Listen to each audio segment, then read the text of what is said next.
नमस्कार दोस्तों, आप सुन रहे हैं आज की कहानी। कोई भी ननद अपना नेक नहीं छोड़ती। अब तो मिल गई आपको तसल्ली। मेरे घर की शांति भंग करके मन को बड़ा सुकून मिल गया होगा आपको। क्या लेने के लिए आप ऐसी हरकतें करती हो? बेवजह मेरा जीना दुश्वार कर रखा है। नवी अपना सारा काम निपटाकर अपने कमरे में आराम कर रही थी। इतने में बाहर से डोरबेल बजने की आवाज़ आई।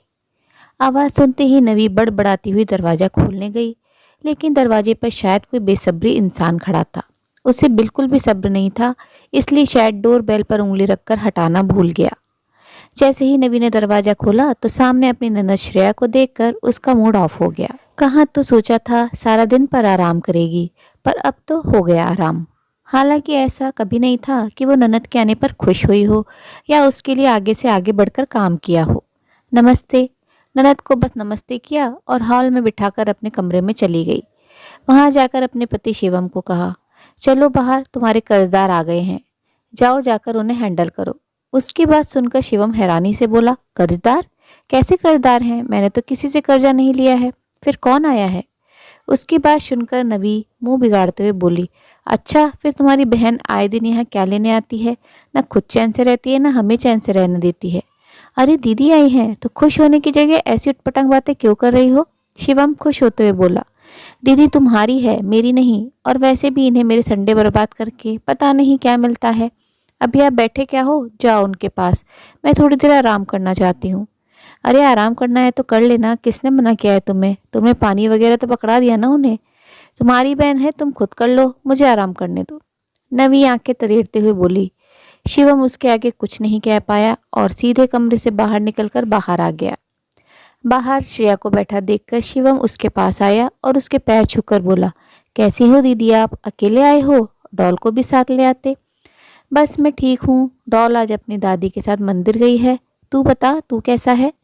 मैं भी ठीक हूँ दीदी, आप बैठो जरा, मैं आपके लिए चाय पानी लेकर आया।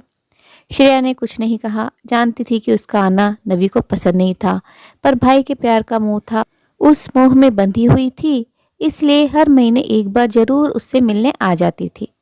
श्रेया 15 साल की और शिवम 10 साल का था जब मम्मी पापा की डेथ हुई थी। माँ पापा की मौत के बाद ताऊ जी ताई जी ने तो रखने से मना कर दिया। आखिर नाना नानी ने उन्हें अपने घर में शरण दी, पर वहाँ मामी को ये बात पसंद नहीं आई, इसलिए आए दिन घर में कलेश मचा देती। घर का अधिकतर काम भी श्रेया पर आ गया था। जैसे तैसे श्रेया की स्कूली शिक्षा पूरी हुई तो एक प्राइवेट स्कूल में प्राइमरी टीचर के तौर पर काम करने लगी। अब डिग्री तो थी नहीं, इसलिए सैलरी भी उतनी नहीं थी, पर जो भी था स्वाभिमान को बचाने के लिए काफ़ी था, और बस एक सपना कि अपने भाई को पैरों पर खड़ा कर दे। पर इधर तो उसकी मामी ने उसकी शादी की ही लगा दी। ऊपर से नानी भी चाहती थी कि उनके जीते जी ही श्रेया की शादी हो जाए तो बेहतर है। आखिर उन्हें श्रेया के लिए पवन पसंद आया और पवन के साथ उसकी शादी कर दी। पवन एक मध्यम वर्गीय परिवार का बेटा था जो राशन की दुकान चलाता था।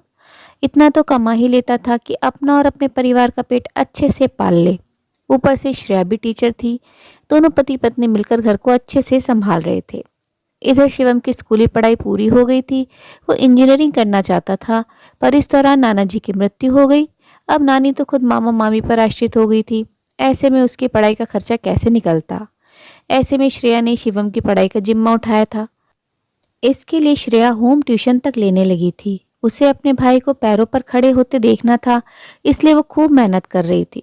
पर उसे खुशी इसी बात की थी कि पवन और उसके सास ससुर ने कभी उसे इसके लिए रोका नहीं, बल्कि मिलजुल कर सब घर संभालते थे।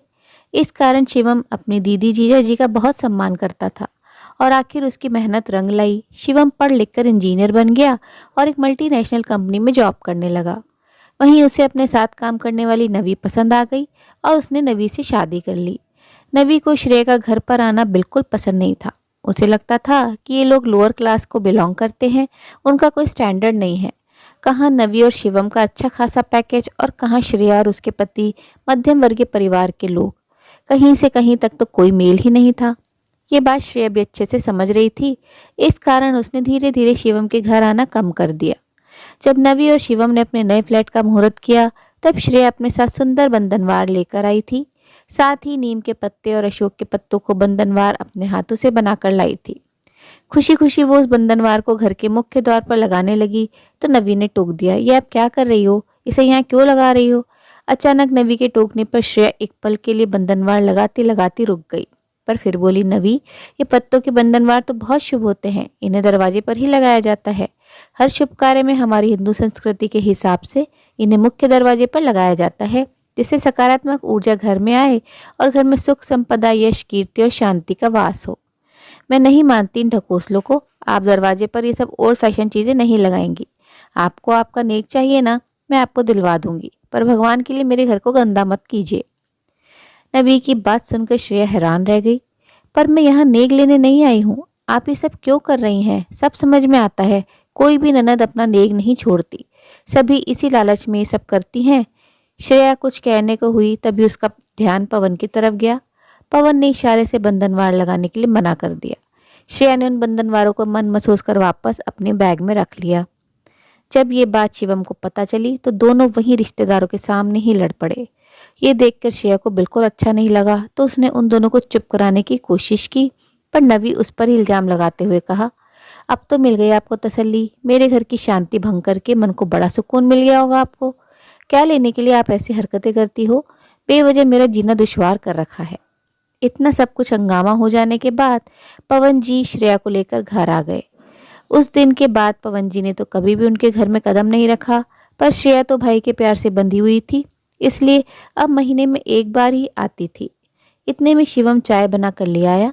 श्रेया ने चाय पी और थोड़ी बहुत इधर उधर की बातें की, वहां से रवाना हो गई। शिवम अभी दरवाजा बंद करके हटाई था, इतने में नवी ने आकर कहा, आज क्या लेकर गई है तुम्हारी बहन यहाँ से? दे दियो उसे पैसे। तुम्हारी सोच कितनी खराब है नवी। तुम्हें ये क्यों लगता है कि दीदी मुझसे लेने ही आती हैं, जबकि वो मेरे हाथ से तो 100 रुपये भी नहीं लेती। अरे जिसने हमेशा मुझे दिया ही है, वो मुझसे क्या लेकर जाएगी?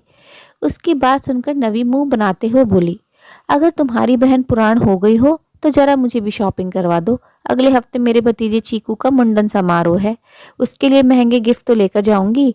शिवम ने ज्यादा कुछ जवाब नहीं दिया और दोनों शॉपिंग के लिए कुछ देर बाद रवाना हो गए। नवी अपने भतीजे के लिए सुंदर सुंदर गिफ्ट लेकर आ गई। अगले हफ्ते वो अपने भतीजे के मुंडन समारोह में अपने महंगे गिफ्ट्स के साथ पहुंची। मुंडन से पहले यज्ञ पूजन का आयोजन किया गया था। नवी के मायके के रीति रिवाज के मुताबिक मुंडन में चीकू को अपनी बुआ की लाई हुई ड्रेस पहननी थी। नवी चीकू के लिए बहुत सुंदर ड्रेस लेकर भी गई थी, लेकिन ये क्या, उसकी भाभी ने अपने मायके से आई हुई ड्रेस अपने बेटे को पहना दी।